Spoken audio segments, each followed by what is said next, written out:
nom du Père et du Fils et du Saint-Esprit. Amen. Ô Seigneur, envoie ton esprit et tout sera créé, tu renouvelleras la face de la terre, que ton esprit rejoigne notre cœur, notre corps, notre esprit, notre volonté, afin que tu puisses prendre le contrôle de notre vie. Ô Seigneur, envoie ton esprit et tout sera créé, et tu renouvelleras la face de la terre. Bien-aimés dans le Christ, nous sommes aujourd'hui mercredi saint. Et la parole de Dieu qui nous est proposée est extraite de l'évangile de Matthieu, chapitre 26, versets 14 à 25.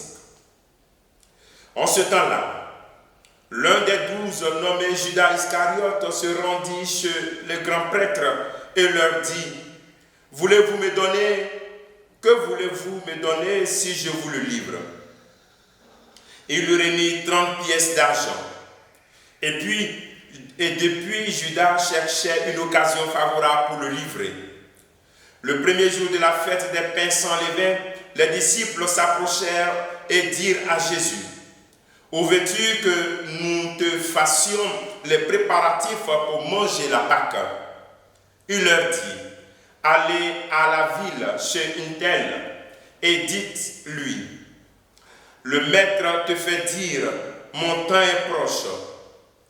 C'est chez toi que je veux célébrer la Pâque avec mes disciples. » Les disciples firent ce que Jésus leur avait prescrit et ils préparaient la Pâque. Le soir venu, Jésus se trouvait à table avec les 12. Pendant le repas, il déclara: « Amen, amen, je vous le dis, l'un de vous va me livrer. » Profondément attristés, ils se mirent à lui demander, chacun à son tour: « Serait-ce moi, Seigneur ?»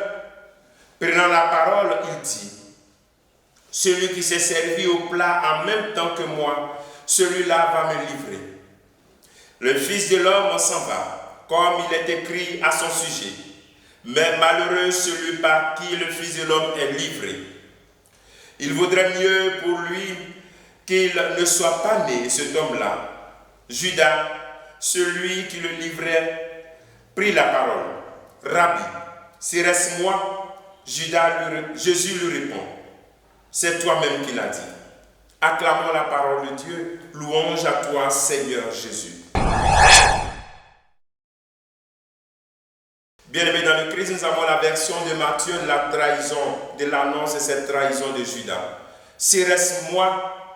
Voilà, ce serait-ce moi exprime ce qui se passe dans notre vie.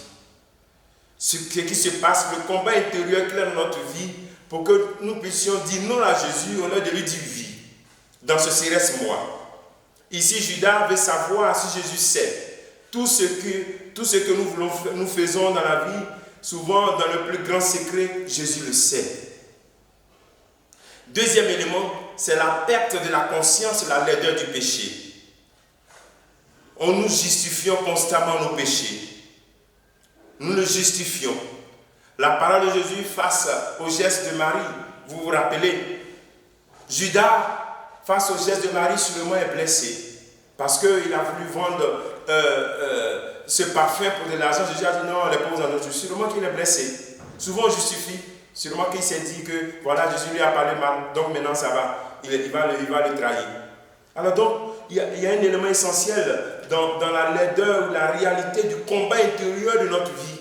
D'abord, premier élément, on pense qu'on est dans le secret. Or, pourtant, Jésus sait. Deuxième élément, on perd la conscience de la laideur du péché. On justifie nos péchés. On justifie cela. Et donc, dans ce passage, on nous aide à découvrir comment il ne faut pas tomber dans ce piège. Malgré cela, l'amour de Jésus dépasse l'échec, dépasse la négation, dépasse la trahison. Nous pouvons le nier, le trahir, mais lui, jamais lui va nous trahir, nous renier. Sa fidélité est plus forte que notre infidélité. Et la question des 30 pièces d'argent, c'est un symbole pour nous montrer combien de fois, quand nous péchons, nous mettons nos péchés supérieurs à la valeur, à la grandeur de Jésus-Christ. Parce que Judas va trahir Jésus pour 30 pièces d'argent. Est-ce que Jésus vaut 30 pièces d'argent? Jésus vaut plus que cela. Et donc, ce symbole nous invite à prendre conscience combien de fois, même par le mensonge, la fornication, l'adultère, le refus d'adorer Dieu, tout cela nous fait exprimer le fait que cela est supérieur à Jésus-Christ. transfert d'argent, Jésus ne vaut plus que cela. Donc, ce symbole fait l'objet de la réalité du péché qui met Jésus en dessous de notre péché. Or, pourtant, Jésus est plus grand même. Jésus est grand. Donc, en fait, c'est comment est-ce que, quand il regarde cela, comment t'aider dans le combat spirituel intérieur à comprendre que non, je ne vais pas continuer à permettre que le mensonge soit supérieur à Jésus-Christ. Non. Ni la fornication supérieure à Jésus-Christ. Non, je ne vais pas permettre cela. Il faut que cela s'arrête dans ma vie. Ça suffit.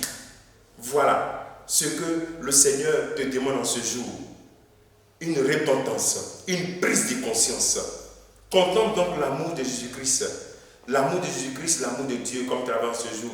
Et qui t'attend malgré tes trahisons. Malgré nos trahisons, Dieu a toujours les bras ouverts pour nous accueillir. Pour te dire, ma fille, je te dis à tout, je t'aime et je te pardonne. Que le Seigneur te bénisse, qu'il nous bénisse tous en ce jour. Au nom du Père et du Fils et du Saint-Esprit. Amen.